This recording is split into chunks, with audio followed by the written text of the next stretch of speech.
అయ్యా యేసుప్రభు నమ్ముకోండి, ఈ కరపత్రిక తీసుకోండి అంటే ఏమంటారు? మత మార్పిడి చేయడానికి వచ్చావా అంటారా? వస్తారు, మీదకి వస్తారు, గొడవకు వస్తారు, ఇంకొక 4 మందిని పోగేసుకొని వస్తారు.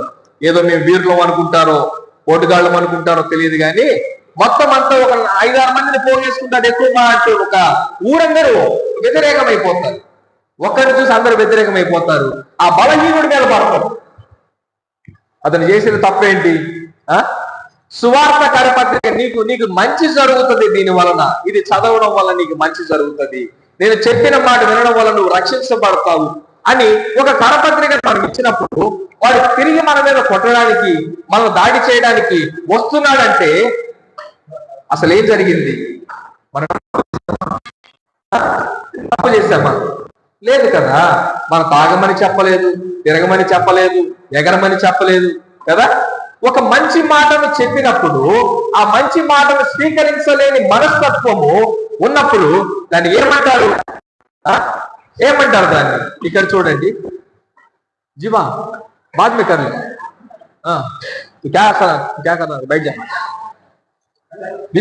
సబ్జెక్ట్.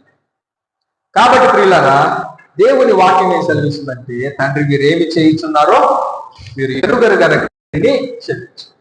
ఈరోజు సువార్థికుల పైన గొడవలు జరుగుతున్నాయి, క్రైస్తవుల పైన మరి దూషణలు జరుగుతూ ఉన్నాయి, క్రైస్తవులు చంపుతున్నారు చాలా చోట్ల. ఇప్పుడు నేను అడుగుతున్నాను, వాళ్ళ దగ్గరికి వెళ్ళి అడగండి. ఈరోజు క్రైస్తవుల యొక్క మందిరాలు కూడా కూల్చేస్తున్నారు కదా, వెళ్ళి అడగండి, మీరు మందిరాలు ఎందుకు కూలుస్తున్నారు? అడగండి వెళ్ళి. ఒక రీజన్ గా మనం పోయి అడిగామంటే మీరు మందిరాన్ని ఎందుకు కూలుస్తున్నారు?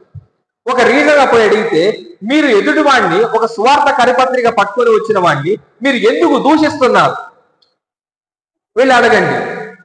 ప్రియులారా, వాళ్ళ యొక్క రీజన్ చూస్తే చాలా చాలా సిల్లీగా ఉంటుంది. వాళ్ళు ఏదో చెప్తారు, మత మార్పిడి అంటారు, అది అంటారు, ఇది అంటారు. సో అది కాదు ప్రాబ్లం. ఇప్పుడు నేను ఇచ్చినంత మాత్రం నువ్వు మతం మారిపోతావా?